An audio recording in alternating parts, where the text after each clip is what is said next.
Hello. We are now up live on Facebook. Just lost Leah there for a moment. I knocked my stand over.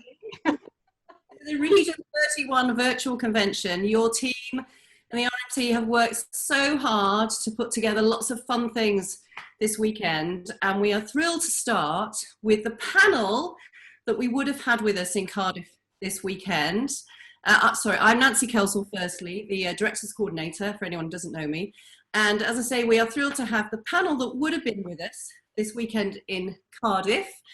And I'm going to hand over to them to introduce themselves in turn. We have Rhea on sound, Sharon, Carlson on music, Lea Beverley, expression, and Judy, Pozsgay on showmanship. And firstly, Rhea is going to tell us a little bit about herself and the sound category. Hi, I'm Mary Ray, and I live in Oklahoma City, or near Oklahoma City, Oklahoma, and I was to be the panel chair and the sound judge this weekend. I think it's been, I've counted 8 years since I've been to Region 1, and I was so looking forward to being there with you, and especially with this wonderful panel. The sound category, I'm just going to tell you just a titch about it. Our main goal is our focus is to judge unit sound. So we judge vocal skills, posture breathing, articulation, resonation. We also look heavily about on accuracy. Is it in tune? Are the notes right? Is it balanced and is it blended well? And then when all of that's in place, then we love to get to the artistic part of our category, which is the fun part for us. So it's all about unit sound, though, for us. Mary, apologies for pronouncing your name wrong. No worries. You are not the first. You're also a director and a famous quartet singer, aren't you? Well, I'm a quartet singer, I'll say that. I direct the OK City Chorus, and I was the baritone of Zing, and yay! And I've been in other quartets too since then, Rio, and I have a new quartet in my chorus called Swirl, and we're having a lot of fun, so yeah. And next we turn to Sharon Carlson. I hope I said that right, Sharon, on music.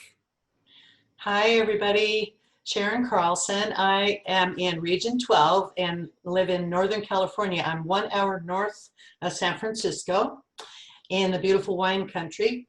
I have been a music judge for about 15 years, and it's the best category. Said it first. Them's fighting words, Sharon. I know. That's it. Let's see. I'm the director of Song of Sonoma Chorus. I've been a Sweet Adeline for 39 years, so I'm not sure it'll last. But you know, You were 10. Yes. Well, actually, I was 8, but yeah, when I joined. And the music category. Couple of things that I love to share about the music category is that it's important for people to remember that it's 30% and 70% that can bring you to the stage. The 30% are things that you can actually achieve before you arrive, much like the category weights in the showmanship category. I know they're split pretty much the same way. So the choice of music regarding how the music is constructed and its value in terms of chord progressions and strength of chords can all be achieved prior to arriving on stage. 70% of the music category is about how you do the music. So top on my list, of course, I think with every category is vocal skill. And I say that as a verb. Versus a package of nouns like vocal skills. It's the first thing that we hear. It's the way that you present the music. And for my category, there's so many elements: the phrasing and the accuracy and the tuning, and those are the things that I'm listening for. If it's clean and if you understand what the lyrics mean, that shows up in your music. And it gets rewarded. I think that's probably all. It's not a mystery. And I also was interested that you set up a chorus from scratch. I think you started with 8 members, and then Yes. with 10 years you grew it to 70 members, which is quite an amazing achievement as well. Thank you, thank you. Yes, we started with 8 people in my living room, and I think one of the things I continue to be most proud about is that when we have approximately 20 or so who were former Sweet Adelines. All of the growth that we have done as a chorus, when we actually got to 80 something members, and out of those there were at least 55 who had never been Sweet Adelines before. And that's something that I love, because we went out and beat the bushes really hard and found women that sing and brought them into barbershops. So yeah, thank you for saying so. I love it. And that might be interesting to talk. We did have a question on recruitment and also what we do in recruitment after lockdown. So maybe a good thing to talk about later. So our next judge is Lea Beverley. Hopefully I've said that right. Probably not. You did. Who is the expression category? Yes, and I am Lea Beverley, so it's Lea with no H, and I'm from Seattle area. I've lived here for almost 30 years, and it's a beautiful sunny day, so we don't have that many of them, so I need to acknowledge it when it's happening. It can be sunny in Seattle. I've been a judge for 20 years, and the first overseas assignment I had was your region, and it's the only time I've been there, so I was so looking forward to coming back. It's been 15 years, and my family is from Scotland. So my dad is from the borders. I've got the flag of his hometown, Longham, right here. And so I was going to visit my cousins who live in Wales and in Scotland and in England after and before your contest. So I'm bummed that I'm not there, but I'm happy that we get to be on this venue. So the expression category is the other best category, and we don't have weights. So Sharon mentioned the 70-30, and the same applies in the sound category. In the expression category, we can reward the artistic elements at any level, which is, I think, is wonderful. So if you're singing, the higher you go in the levels, the more we can reward artistry. But if you do some clever, entertaining things and your scores aren't as high as you would like them to be, we can still reward that. So that's kind of cool. I judge primarily the artistic communication, the emotional communication. So it's all about how the audience feels about your performance, how you're touching their heart, whether it's with humor, whether it's with sincerity, whether it's with spunk or joy or just craziness, whatever it is, that's what I reward. We use the technical elements to do that. So the synchronization, the vowels, the diphthongs, and then your artistic plan, how you bring that together to tell the story or to communicate the fun. That's the heart of the expression category. And you've coached all over the world, I see. You've been to New Zealand and Australia and everywhere, I believe. Also, you're a corporate tax consultant, which was of interest to me. I know, isn't that kind of although there are a lot of similarities between music and finances. So I think a lot of musicians are analytical and are good in math. So that was my passion and way to earn money, before, except for Judy, right? My way to earn money to support my hobby, which is, of course, music. And I started with piano when I was 5 and played all the way through college and was usually the accompanist. And only time I sang is when it was a cappella.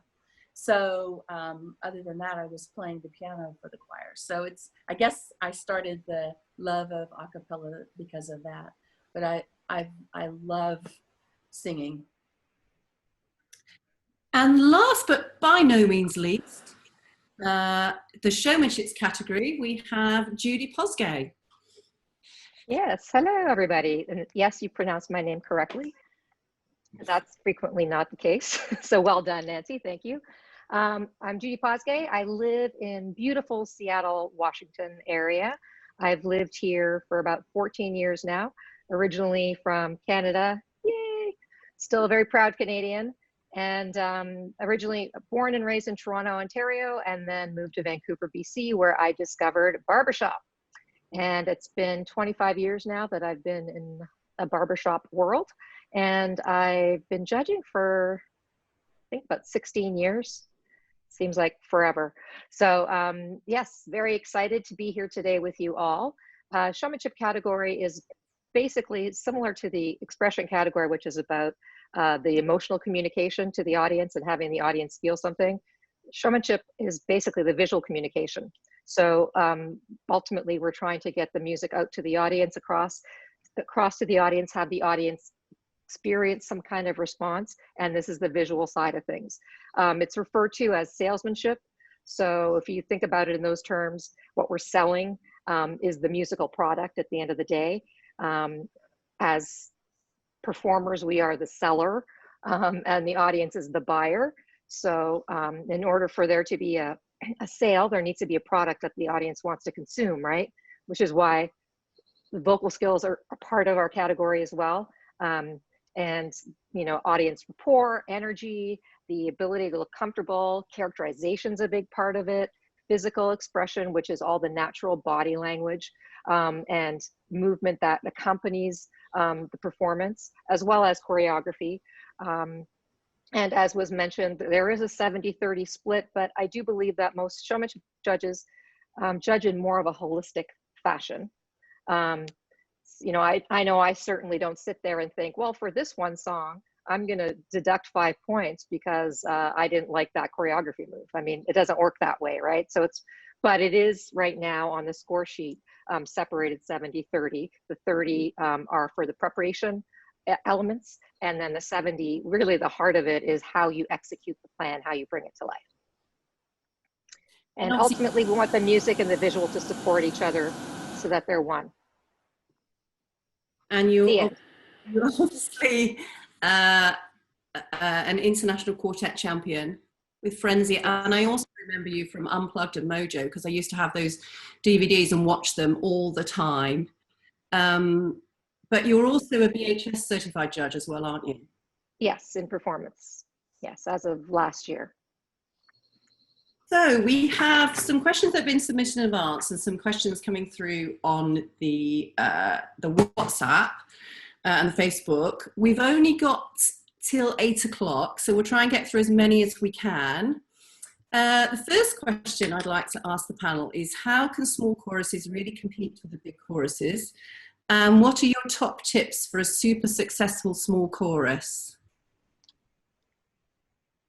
Just, who wants to start? I can start with that. Sing well is the best thing. Small choruses can absolutely compete with bigger choruses because there are excellent quartets, and so you can sing at a high level with 4 people, or with 20 people, or with 100 people. And so that, you know, I think there are challenges with being in a small chorus that maybe, you know, if you only have 2 tenors and one of them is sick, then, you know, it's a little bit harder to manage that sort of thing. Or if you're going to contest and you have 5 baritones and 3 of them have to be out of town doing something else and they can't come to contest, you know, there's maybe ways to manage a small chorus that are different than in a large chorus. But if you sing well, you definitely can compete with larger choruses. Sharon. I just wanted to add to that a little bit. When I coach small choruses, I often pay attention to their attitude, because frequently a small chorus has the attitude of we're the poor little stepsister kind of thing when it comes to chorus. And I would challenge people in a small chorus to consider themselves a giant quartet, to approach their rehearsals as a quartet would, to consider the excellence within the music the same way that a quartet does. And the achievement is different. And your attitude about who you are is not that you're little, but rather that you're giant. Yeah, within this region, we've Lea. And to add to that, I think too that there's a higher degree of individual responsibility in a smaller chorus, not only for the attendance part and to be there, but the musicianship, where if you're one of 100 and you can kind of maybe fudge, unfortunately, you can the directors think, but you can fudge a little bit or skate by a little bit. But in the smaller choruses, it's you. You might be the only tenor or only one of 2 tenors or one of 3 basses. So you have to know your notes and you have to sing with the good vocal production. Where if you have 40 baritones, 2 or 3 of them might not be as proficient as we would like them to, or your directors would like them to be, and they can kind of get away with it a little bit more. So I think that, in addition to what the others have said, is important too. Judy. And I also think we need to consider the question as far as competing. What are we trying to really achieve? If you look at some of the amazing courses, excuse me, out there, like Stockholm City, if you look at Vocal Standard, Millennium like there's Millennium Magic, if you look at the Harmony Classic and see the smaller choruses and just the level of performance and artistry and musicality that is displayed, that's what ultimately we're trying to achieve, I hope. So I think that demonstrates it's possible, and it's something to aspire to and to continue working towards, regardless of your size. And in some ways, it's important for every ensemble to recognize their assets. And in some ways, a smaller chorus is an asset. So twisting the mindset to, as Sharon was saying, and as everybody's been saying, to more individual within the context of the unit, and there's strength in that. It's a great list of choruses to aspire to. I watched Millennium Magic last year. We've got Viva Acapella here, who are a small chorus and been fantastically successful, and really amazing singers, performers as well. The next question is probably for Judy. Have things changed in regard to the preferred look of the chorus on stage? Do we still have to be uniform? And I also wondered, Judy, if you might talk about the differences between Sweet Adeline's judging and the BHS judging, because obviously you're in both, and often people think there's quite a gulf between them. Yes, sure. So first of all, with respect to unity, the visual unity element is really no different than the musical unity, because ultimately, if the music is not unified, it won't land with the audience, right? If the visual is not unified, it won't land with the audience. So if you think about it in those terms, that is why we aspire to have unity in the visual. Does that mean that we need to be clones of one another? Absolutely not. That's not what the showmanship judges are looking for. We go through trends where, however many years ago, everybody would look the same way. And then, fast forward 10 years and everybody kind of looks the same way. Now we're getting into more of this trend of wanting to be more individual in our appearance. And so, if you look in the definition of in the judging category description book, the JCDB, there's actually unity of contemporary appearance. So I think that means that we keep up with the times and we move with the times, and whatever trend or whatever might be happening, we go along with that. So I guess ultimately, if you take away from this, that there is openness to what you put out there. The main thing is that whatever you put on stage, minimize the distraction, because ultimately it's about communicating the song. And if there's something visually that distracts, that will get in the way. The majority of communication in everyday life and in singing is from the visual. If you close your eyes and just listen, that's one thing. But if you listen with your eyes open, even if the group is very, excellent musically, but they don't visually match that, you won't hear the same level of excellence, if that makes sense. So it's very easy to have visual distraction, which is why we need to minimize that. So hopefully I answered that. As far as the BHS and Sweet Adeline's, I personally don't feel that there's a huge gulf between the two systems per se, in what we're aspiring to put on stage. I know there's a lot of talk about authenticity and believability and sincerity in our performance. And guess what, guys? Sweet Adelines want that too. We've always wanted that. That's not a new thing. It just seems to be sort of the buzzwords, I guess, if you want to say that today. We're all working towards getting the plan and getting off paper and getting past technique and getting into artistry. And that's where we live in authenticity and believability. So that's not new, in my opinion.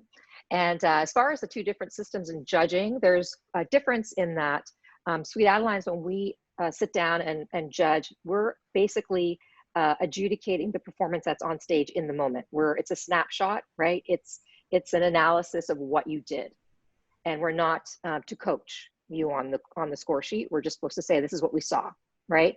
Versus the BHS judging, where I don't write down a score sheet and submit it to them. I write down a score, and then I meet with the contestants after the fact in a live evaluation, which is actually meant to be a coaching session.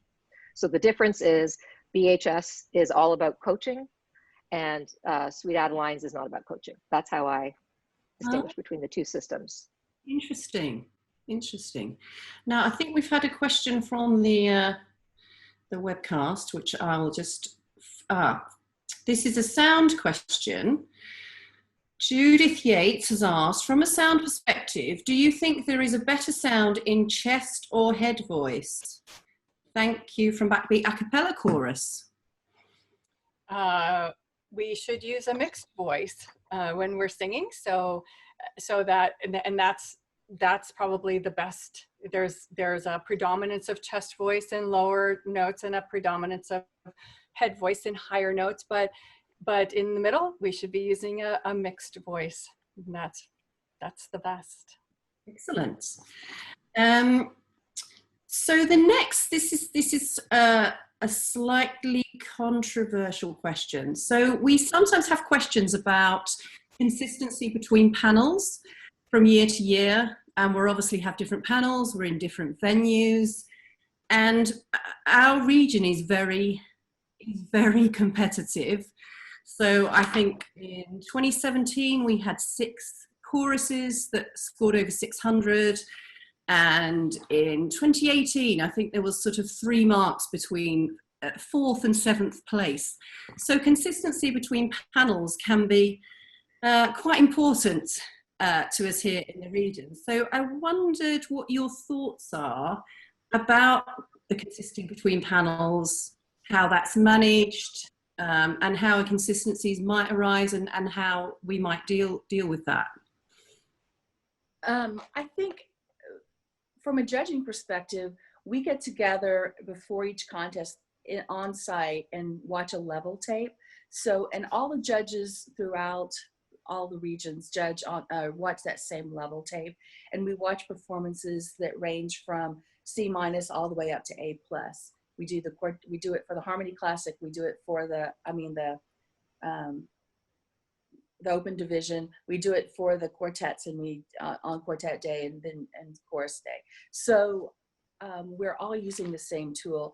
About every 3 years or so, 3 or 4 years, there's a new level tape just to keep things fresh. So when we're watching the level tape, we watch the performance, we discuss why is it a B versus a B- versus a B+. In each category gives their perspectives, so that that particular panel comes to agree that this is a performance at the B level or B+ or whatever the level is. And so we try to take, that's one thing I think that's really critical to try to take, to make it uniform across all of the country. Now from year to year, it might be that there's a new level tape, but the levels haven't changed. Over the course of time, what is a B+ on the last level tape is the B+ on this level tape. Sometimes people say, oh, there's a new level tape, so it's harder, but that hasn't been my experience, and I've been a judge long enough to be around 6 or 7 or 8 different level tapes. So that's what we do from our perspective. What I think makes the biggest difference, there's 2 things, are the venue, and that's not just the stage and the sound and stuff, it's the pattern. People can be impacted by a pattern being difficult, or stairs being involved, or being rushed, or weather, or busing issues, or delays, and all kinds of things that can affect affect the actual performance on the stage, which could be different from year to year. Even if it is in the same venue, those other kind of factors can come in. Secondly, is the choruses are not the same. Most likely there have been some new personnel, hopefully, or at least some additions or changes or subtractions. Quartets are sometimes the same, but not always. Songs can be the same, but not always. So those are factors too. But I really think one of the main things is the impact of the venue. The second thing is that performer's psyche is how prepared are you for the contest in that particular year? How's your health and your unit and all that kind of stuff? I think that comes in. So if you compare your scores from year to year, is a more authentic way to do it. But even that's not necessarily the same, because recording devices can be different. And you can listen to it on a really good stereo or on your iPhone, and you'll have a different reaction too. So there's all kinds of things, but just know that we want to be consistent for you, and that we're judging that contest for that day, hopefully of a like mind. We've done everything in our power to give you the score that you deserve. Yeah, Sharon. Wow, that was good, Leah. I'm impressed. Thanks, Judy. I think, it's such a great problem for you to have because to have such tight scores. That means your choruses and quartets are great. That they're all bunched up there at the top. That's a great problem. And that sometimes if there's only a couple of points in between, that means it's category driven. So what a chorus might be stronger in one category than another. That's the only way they can be that close together, is if one chorus scores higher than the other in a certain category. So Sharon. Just very quickly, even though recordings in a different venue can be slightly higher or lower in quality, I just want to say that before I was a judge, I thought it had to do with the judging panel. And since becoming a judge, as a performer, the first thing I do is listen to my recording, my own performance from the year before versus this year. And I think we overlook, as singers, we overlook our own innate ability to actually hear the difference. It isn't about the scores as much as what you hear in the levels. And I really think I would just encourage people, before they assume it's a difference in panels, to go to your own performance and compare that way. Mm. And I think sometimes it's actually the psychology of dealing with it. I mean, as a chorus director, I've been in that situation where you think you worked really hard all year and you've gone down 2 points. And the truth is, you were really just performing at a similar level to you were the year before, but that 2 points seems to really matter, and you can fixate on it. But it's how we as leaders deal with that psychology of the ups and downs of our hobby as well. I have a question from Jules Crow from Vocal Dimension. What is the most important skill an individual can work on to achieve authenticity? Judy, you want to take that one? Or Leah? Sure. I think we can both speak to this. I'll speak to it from the visual. How about that? And you speak to it from the other part? Yep. From my perspective, the most important thing to work on is connecting with what you are singing.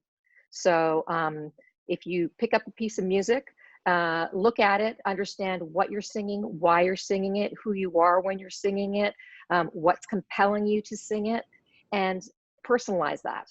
And then take a look at how you're visually expressing that, because we want it to look and feel authentic. So our body language, that, if you were to speak to somebody in everyday life, sing it like you would as if you were talking to somebody in everyday life.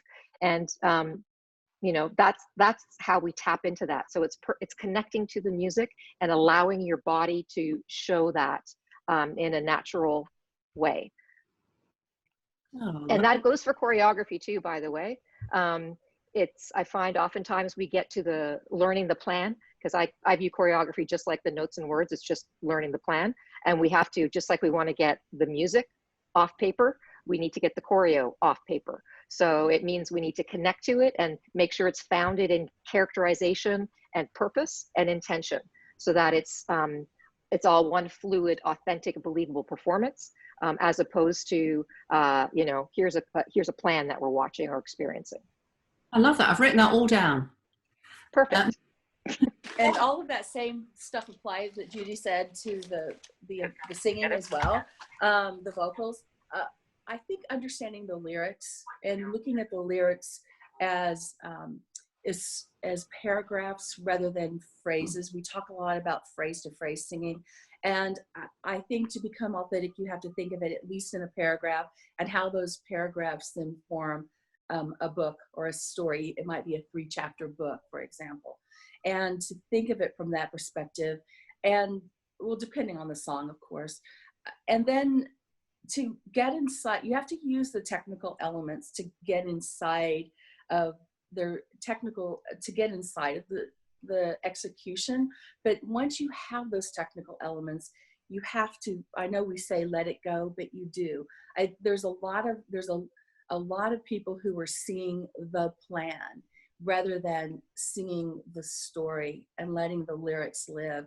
And has to be that trust that you have in yourself as a singer and in your fellow singers if you're in a quartet or a chorus, to just let it be. You can perform, you practice a technical, and then you let it be. And that's the hardest thing to do, but it's also the most rewarding, not only for you as a singer, but for the audience, for sure. We love it when you give it away. Sharon. Just very quickly, I would share an exercise that I have done that's very impactful and successful, and that is have the singers sing as if their audience is deaf, so that the audience can only see what they're singing, and split the group up, you know, like a chorus, split them up. And can you see without hearing them what they mean? Then the other thing is have them sing, everybody put their head down and listen. And then ask yourself, can you hear their showmanship? Just an exercise. Mary, did you want to? No, I think Judy had another comment. I just wanted to add in that the sooner you integrate these elements, the performance elements, the better. In trying to get towards that artistry and authenticity and getting the plan off paper, because we oftentimes spend so much effort in our rehearsals focused on the technique and executing the plan, and then we you know, imagine that once we get on stage it's just going to magically happen. So you know, the sooner you can start integrating those elements, the better. I would agree with that. So as a sound judge and a director, I go to the technical stuff, and you have to master those technical elements, but then there's a step beyond that, and you can't be thinking about technical elements when you're out on stage, or when you're rehearsing after a certain point, because you have to be able to tell that story. And even sound judges care about the artistry and the story. Yay! Yeah, I was going to say, when I was crazy, I used to do the technical until the Thursday before the convention, and then I thought, well, we'll just do the emotion today. There's a score for that. and there is, quite frankly, I know when I'm in the pit and I'm watching a chorus, if they're anywhere in the B levels, it's because I am seeing a plan, and I distinguish the shift to the A levels from showmanship as me no longer witnessing, but in A, I'm now experiencing it as an audience member. And that's because the performers are no longer, you know, founded in the plan execution. So always hard to let I'll stop talking now. That was a great question from whoever. Jules Crow, thank you. That was a really good question. What do we, oh, this is a good one. How do you feel when you hear the same song repeated in competition? Does it make it easier or harder to judge? Go ahead, Lee. It doesn't make any difference to me. Once the performance is over, I kind of put it aside and get in the moment with the current one. And then I'll think, oh, did I hear that before? And after 3 or 4, then I do remember. But I'm so zoned into who's singing it and the freshness that they're bringing it. I will say that there was a contest that I judged. It was a chorus contest. And 5 choruses of the 15 or 16 did the same song. And 2 in a row did the same 2 songs.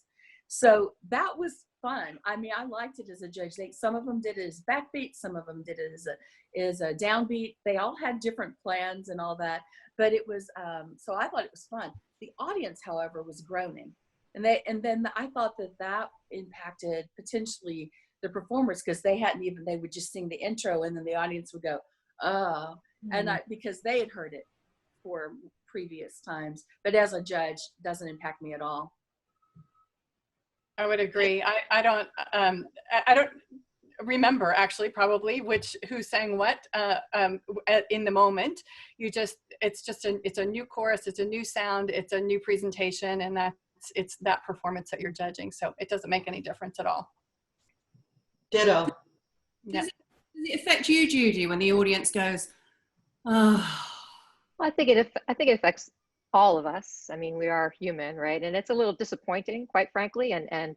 But you know, especially if the performers just keep going and don't respond, I'm more inclined to be on their side. If you know what I mean.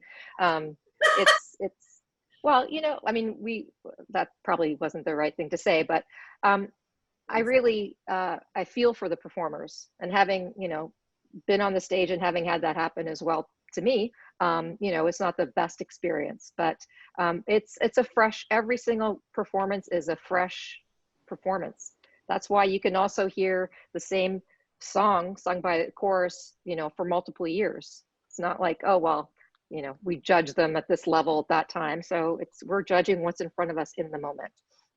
That's right. You know, the thing about the audience reaction is that the performer doesn't know that others have sung it before, so they don't necessarily understand why the audience is reacting that way. So, you know, they don't know that they might be the 5th chorus that's singing that, and so it's helpful to be supportive of everybody who's singing.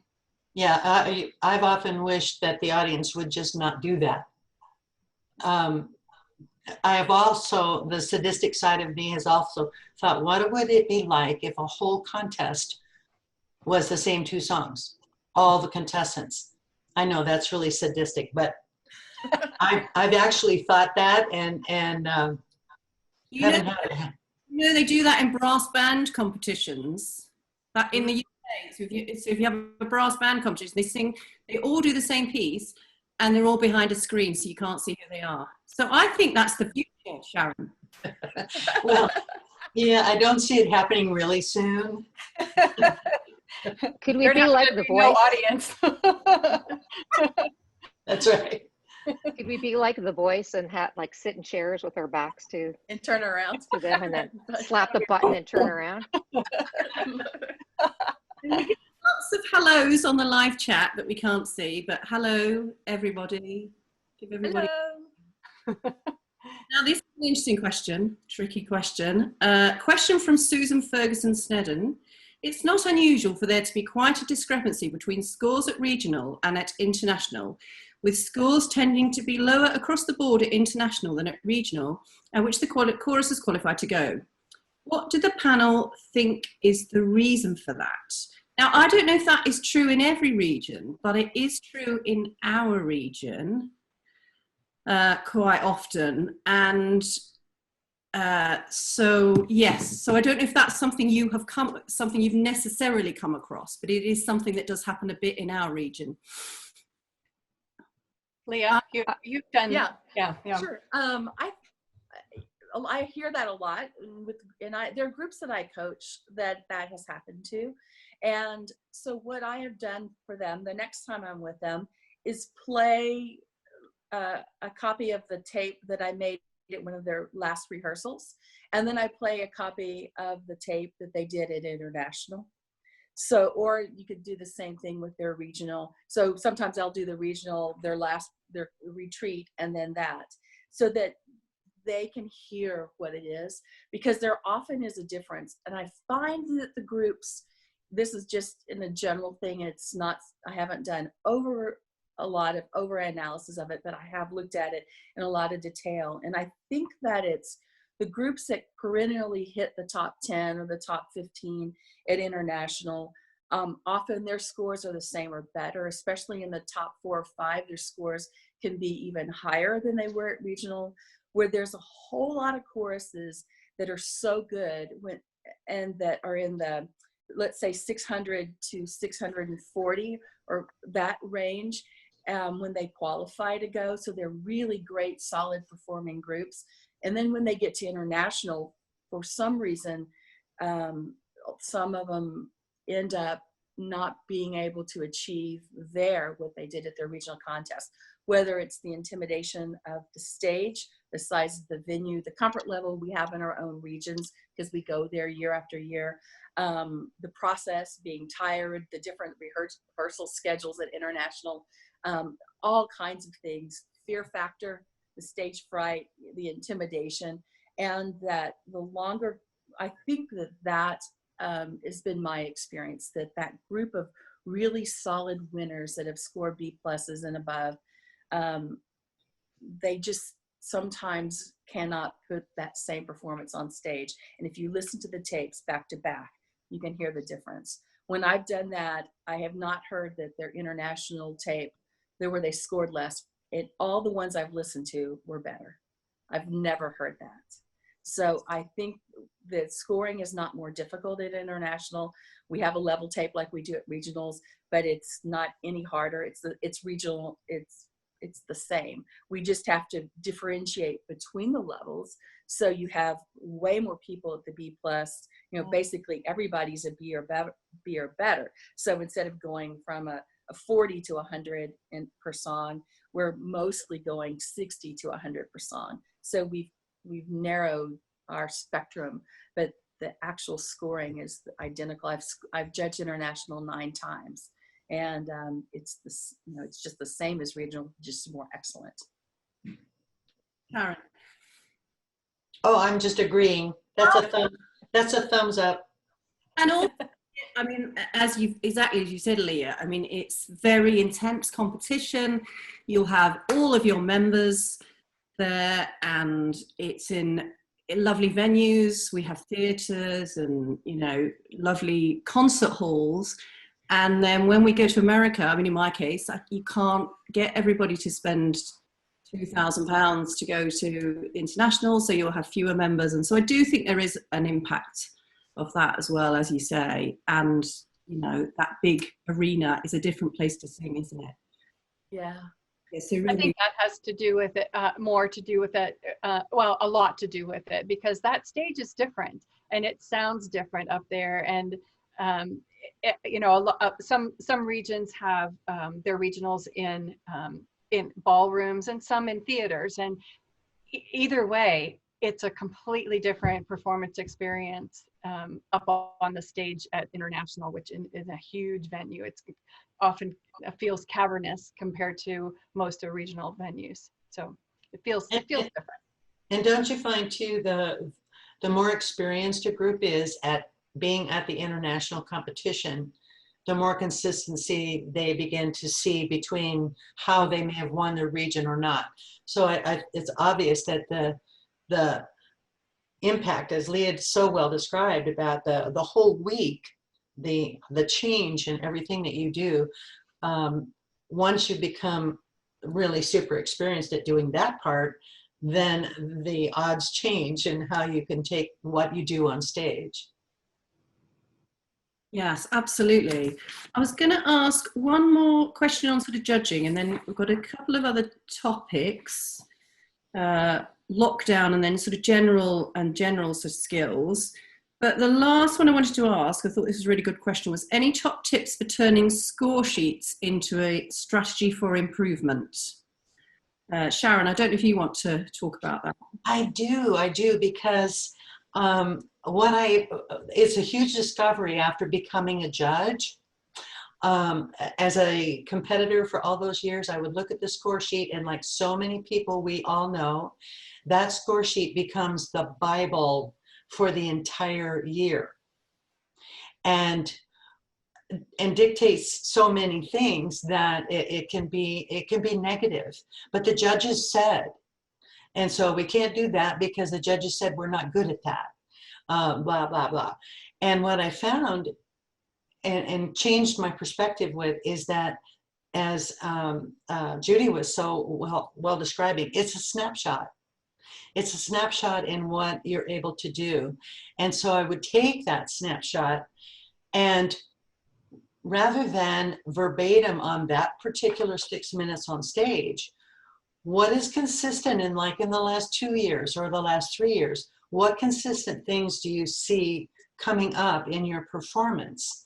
And one of my favorite coaches used the term performance error when you're looking at a score sheet. Is what happened in that moment, is that a performance error? In other words, it happened because you lost your mind on stage? Or is this something that consistently happens with this group?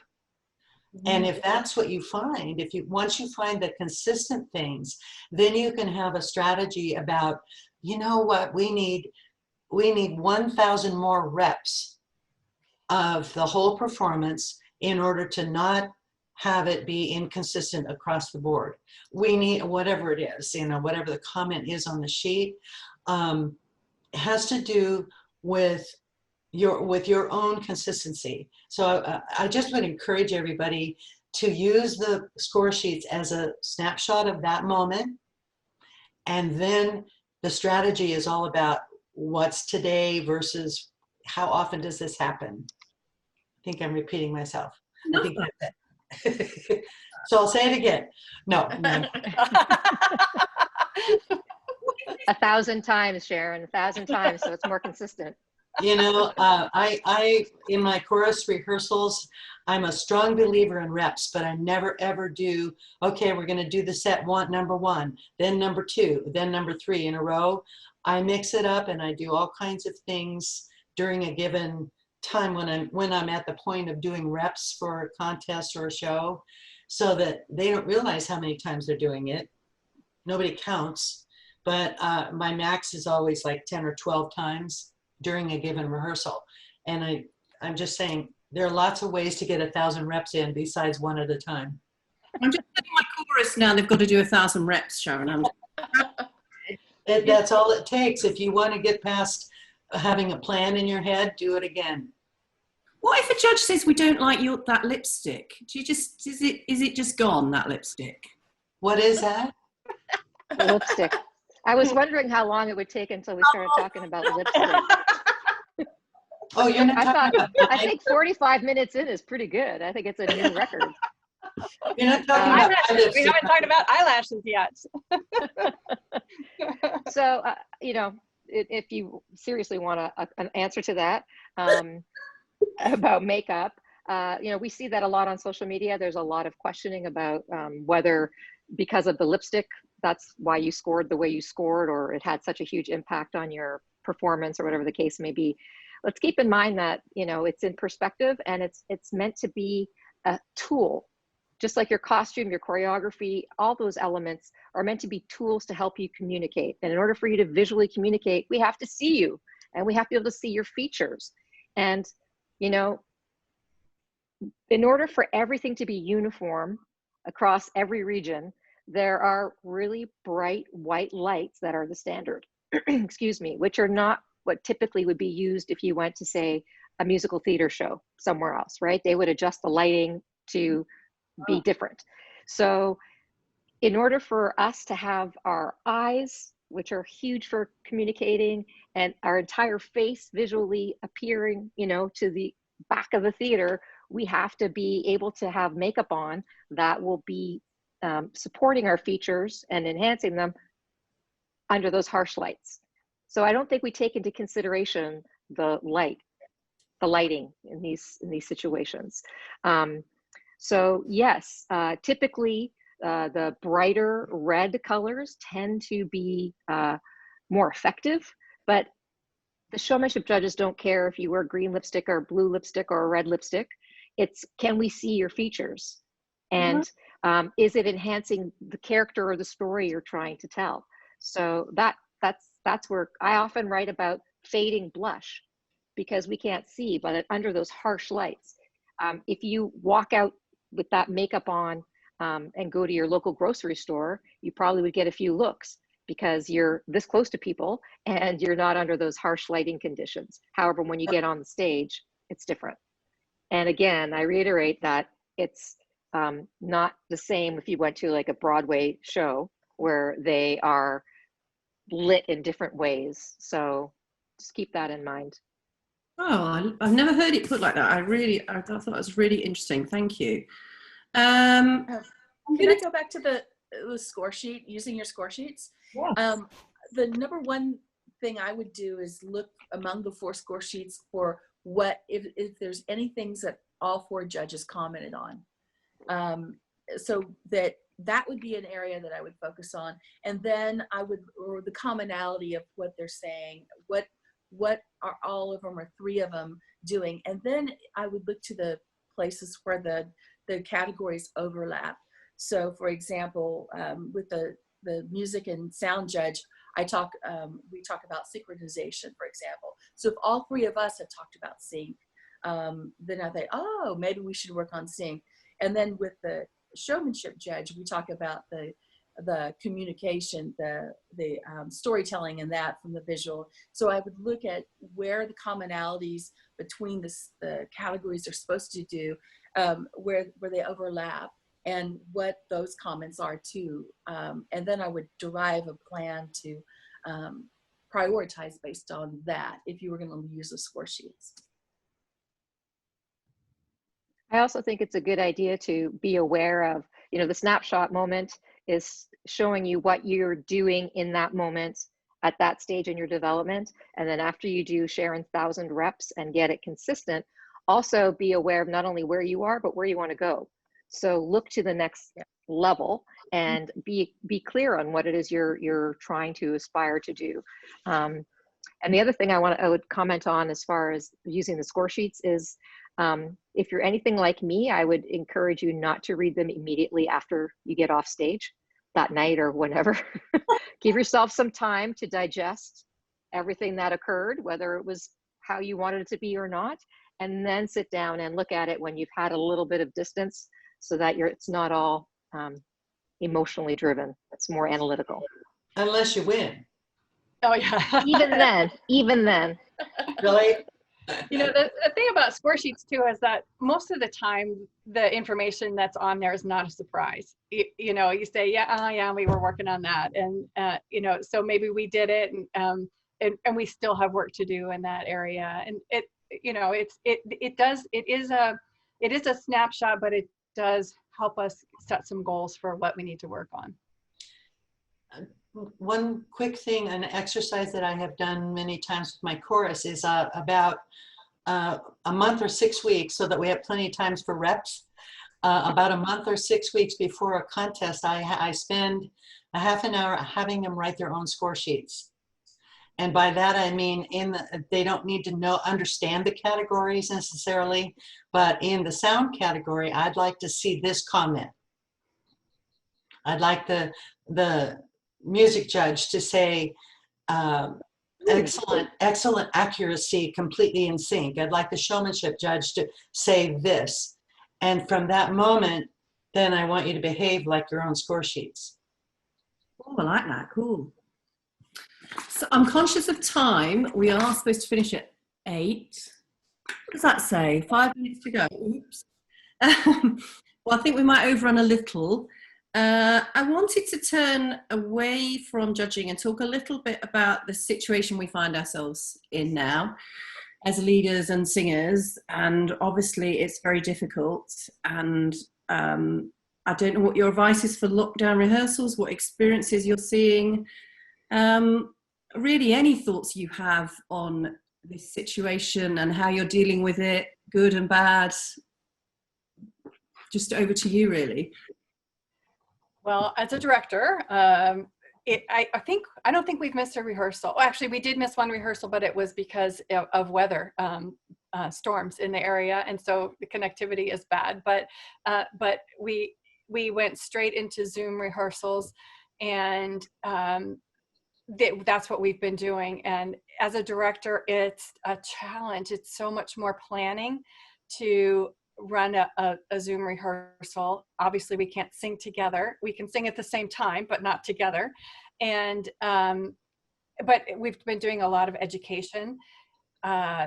The Sweet Adeline's website has a lot of information on it. So there are a lot of resources. International faculty, judges, use us. Please invite us to your rehearsals, because we'd love to come in, pop in, and do a quick education thing. It doesn't have to last a long time, or it can. We could stay all night if you want.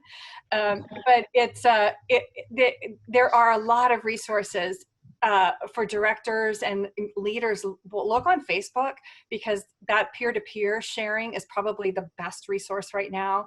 And just see what other people are doing, and then someone in your chorus will be able to figure out how to do it. I am not particularly techie, but boy, I'm getting good at it. So you can figure it out if you need to. Each week it's like, okay, I want to do this. How do I do that? And so it's until we can see the light at the end of the tunnel, this is it's a good way to catch up maybe on some things that we don't take time for at rehearsal otherwise. Sharon. I wanted to share that as a director who my plan is about 2.5 years out all the time, whether it's with coaching or show preparation, and even with my plan, then it's a skeleton that I fill in as I go along. So I'm sure lots relate to that. And did the same thing as Mary, poured right into the Zoom rehearsals and did my best to overcome. And then I will share with you that it has been the most stressful time in 20 years of directing to deal with that. And that I personally, if I may share that, a week or so ago, was it 2 weeks? I don't know, I've lost track of days. When a lot of information came out from a webinar that indicated that singers would be, we're going to be the last ones open, so to speak, because of just the nature of what we do. And met with several groups. I really hit a low point. I felt really bad. And then for some reason, what came to me is that my shift needed to be from planning, because that was what people kept saying. How can I plan? There's nothing to plan. And yet directors were planning, and I thought, okay, I get it. I think for me and for my chorus, my shift has been, I'm not planning for the chorus. I'm planning for the individuals now. And just wanted to share that. So every week I'm looking at what does she need? I know where she lives. I know what the inside of her house looks like now. And so what does she need to stay connected and continue to believe in herself as a singer? So that's been huge for me. That's such a lovely way of putting it. I mean, I saw that webinar thing or whatever it was about the science, and I just cried all Monday afternoon. And then I thought, pull yourself together, and we've got to look at this differently. But I think that's a beautiful way you've put that, to think about the individuals. Well, it was pretty much an ugly birth, I'll tell you. I think we need to remember too that everybody's dealing with this in a different way. And as a director, initially, I was like, okay, so we still have this to do. We're gonna learn this song, and then we're gonna teach another song. And so when we come back together, we're gonna have all this done, and we're gonna be. And after about 2 weeks, I thought, it's okay. We can have these songs, and if you want to sing them, great. Here they are.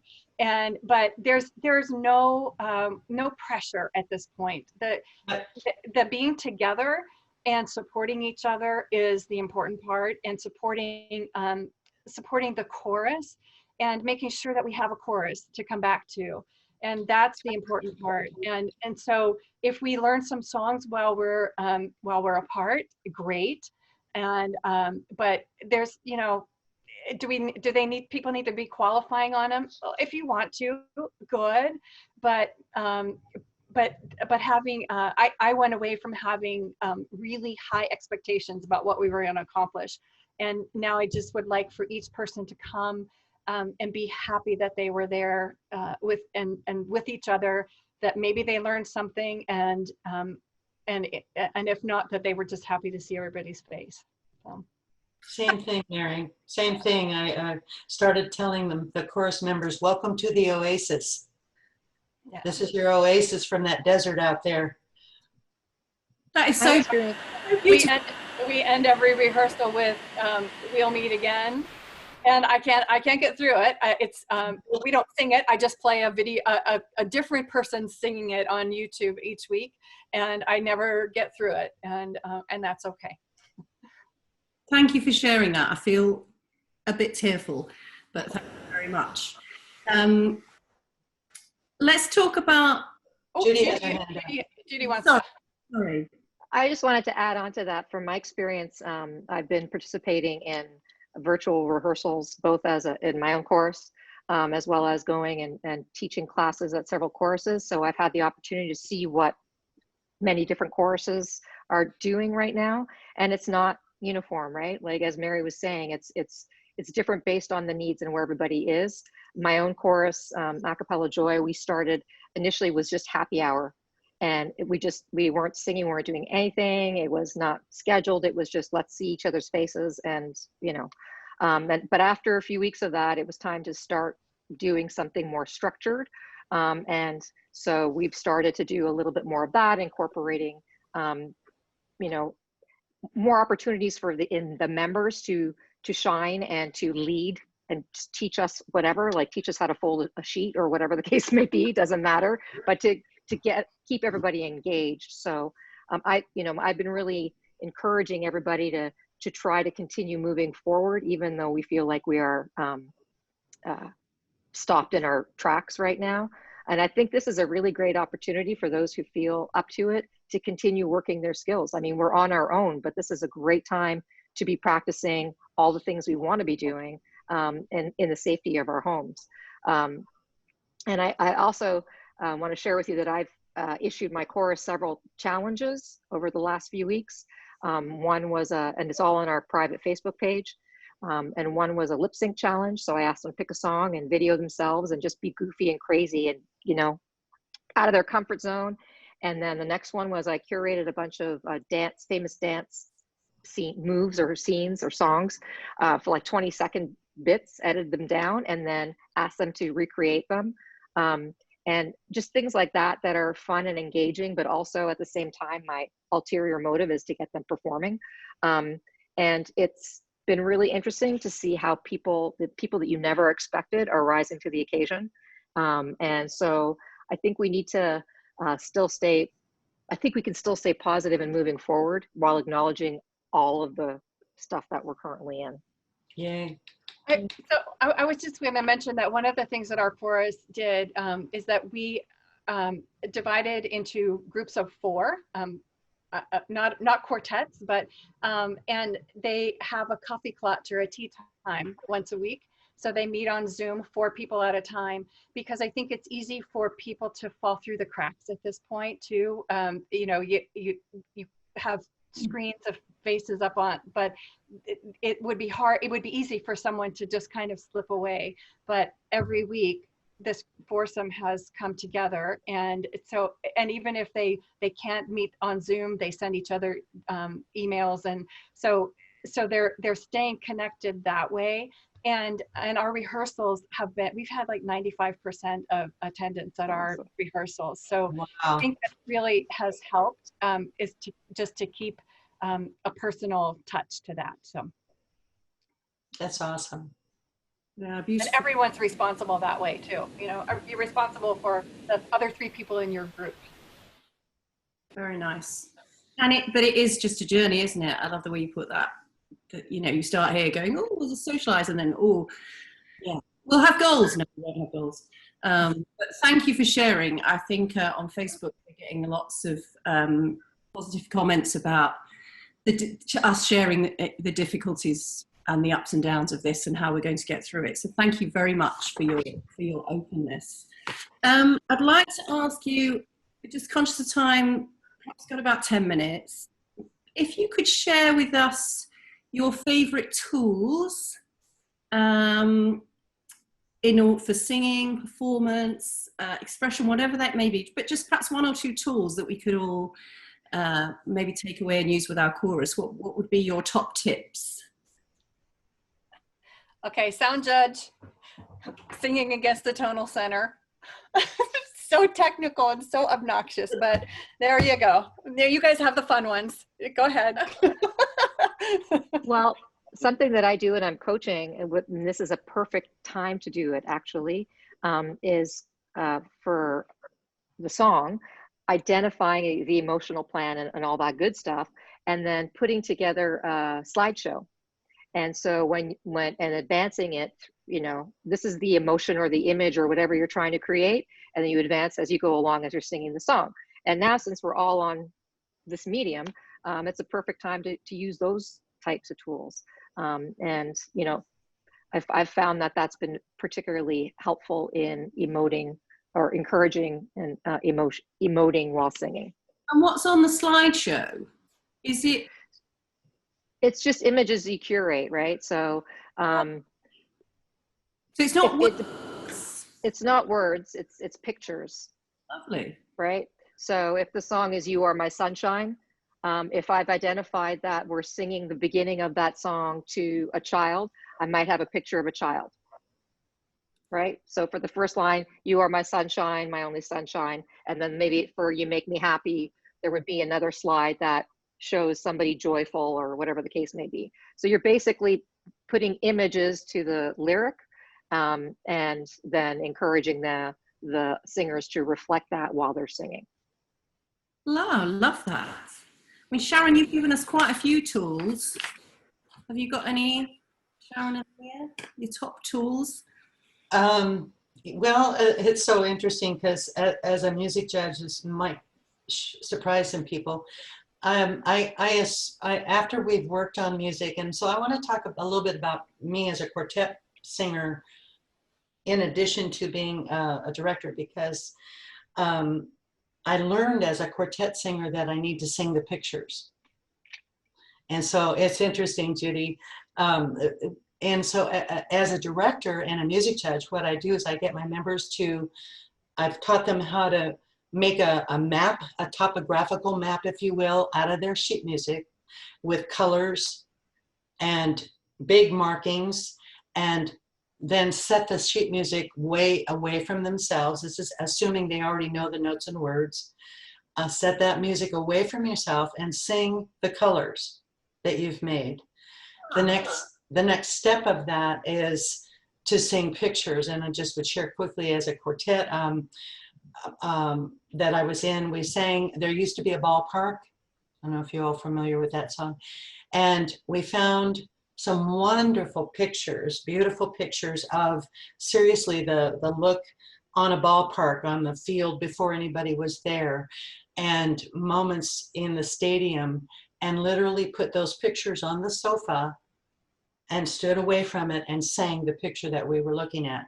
So I do pretty similar kinds of things with my chorus for them to understand the inside of the music. Everybody can do notes and words. Well, most everybody can do notes and words, but to really understand what's going on inside the music, it takes a different opening of your brain. So it's a tool that I've used a lot. And your chorus, I looked at your website today, it says Women Singing for Joy. Yes. Which I thought was a beautiful phrase. Thank you so much. it is true about us. Lea. I would use this time right now to do personal improvement of your vocal skills. And because we're all at home, or at least most of us, doing a PVI digitally works beautifully. I mean, Skype, I do a lot of Skype coaching and all that stuff too, but it could be your chorus members, to sing to one of your chorus members, you can work on your breathing, your vowels, your diphthongs, your consistent tonal flow, your tonal center. I would use this time for personal improvement, and then check in with that person. We all have way more time than we typically do to be able to do that. And this means of Zoom or Skype or FaceTime is such an easy way to do it. And, it works beautifully. You can't do it so well with a chorus, but you certainly can with individuals. So I would use this time for that.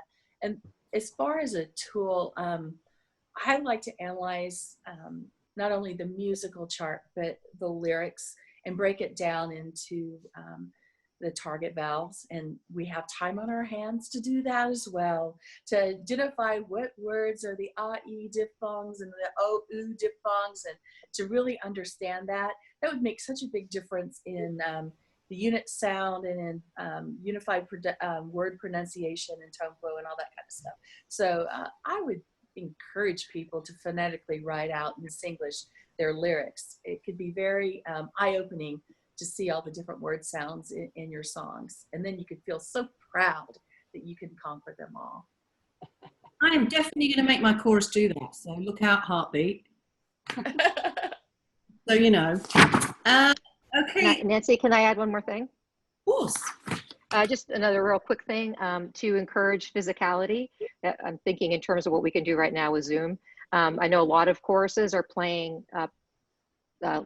learning tracks, part tracks to sing against, right? So I would encourage the chorus to all listen to each part and close their eyes and just move their bodies to that part. So first of all, it's encouraging you to naturally be involved and engaged, but it's also increasing awareness of what the other parts are doing. So when there's an embellishment or something else happening in the musical line that you don't personally sing, that you're aware of it. So you play each part separately, and then have the singers, you know, move to it and become aware of it, and then play the full mix, and then allow them to move to that as well, just to encourage the natural physical expression. Oh, I like that. Do that. We're doing that as well, Heartbeat, just so you know. 1,000 You're gonna times. be busy. So one final question. Have you, before we wrap up, have you learnt any new skills in the world of lockdown? I've made a potted plant to try to grow cherry tomatoes. So that's my delving into my gardening. I am not at all a gardener, but I thought I'm going to grow cherry tomatoes and then eat them with joy. That's looking into the future with lots of hope and optimism. And secondly, I've been way more, because I live alone, so I'm alone pretty much 24/7, except the exciting once a week to the grocery store. And hopefully I get a non-surly cashier. I've been cooking a lot more, and so I find that my spice drawer is full of things I never have had before, like garam masala and just a lot of different Calabrian chili peppers and all kinds of really unique kind of flavor profiles. So I've been experimenting with cooking Indian food and making homemade salsas from dried chilies and flaming them and all that kind of stuff. And this week I'm hoping, or this next week, I'm hoping to conquer naan bread and tortillas, because we can't get yeast here. It's impossible to find yeast. So I'm going to try to make these flatbreads from scratch. So that's my goal for next week. There's a recipe out there for beer bread. Oh, I do like beer, but my problem would be I drink too much of it before putting it in the bread. You can't taste it. But that's it in the, there's no yeast in the bread. Yeah, that's a good idea too. Yeah, so I might try that. That will add to my repertoire. I'll buy a 6-pack, use one for the beer and the other for my personal enjoyment. Some chilies called the Scotch bonnet. I don't know if you've ever heard of that, but I'm thinking about your Scottish connection. The Scotch bonnet? Scotch bonnet chilies, yeah. Look them up. I have heard of them. I don't have those though. We have a British pantry here that I go to when I buy the meat pies for my dad. So that they might actually be open. I could live for that there. Very hot. I love hot. Bring it on. New skills?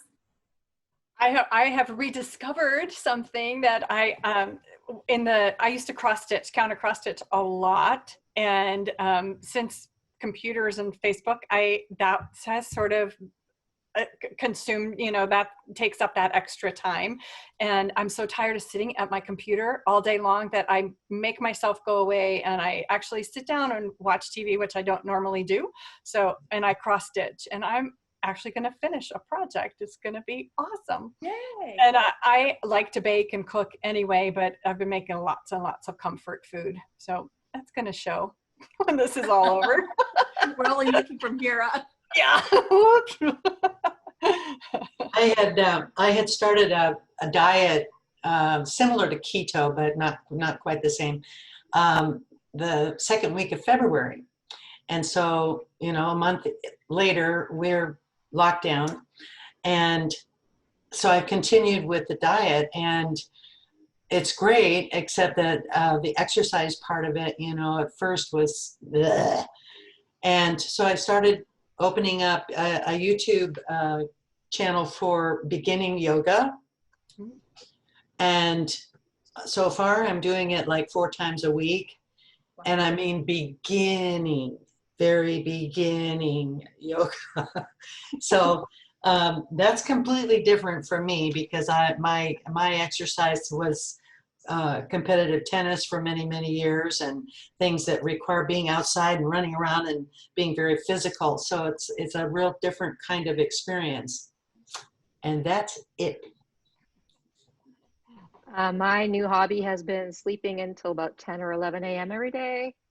And I decided to do a 30-day yoga program, and I got to 3 days in, and then I thought, no. And then You tried though. I tried, yes. I've signed up for I'm taking a social psychology course online through Coursera. So I'm in my first week of doing that, and that's very interesting, intellectually stimulating. And I've been continuing, a couple of years ago, I started taking drum lessons. So I've been continuing practicing my drumming skills. So that's been keeping me occupied as well. And unfortunately, I have been cooking. I hate cooking, and I'm not very good at it, but I've been doing a heck of a lot more of it lately. So I'll send you some recipes. Can't wait. I've also been doing keto, Sharon. I don't know if you were on the call before. Since about mid-January, I haven't had any bread, pasta, rice, potatoes. I won't send you recipes. This one is called Code Red. It's very similar though. Yeah, I feel like I'm ready to start diving back into the wonderful world of carbs. Yeah, the only thing I miss is French bread, thank you. I don't even miss sugar. I just miss bread. I want nachos. That's close. We'll finish on that thought of carbs. A happy thought. French bread, and anyway, I would like to thank you all from the bottom of my heart for your sharing your expertise with us today and opening your hearts to us as well. And it's been fantastic. Let's do it every week. Sure. Why not? Why not? If I could pay for my chorus, that would be brilliant, since we've got this I've got this opportunity. But no, seriously, thank you very much for coming to our virtual convention and for being so wonderful. Thank you. Thanks so for much having us. My pleasure. Can't wait to Stay be there in healthy, person. everybody. Stay healthy. Yes, everybody. See y'all soon. Bye.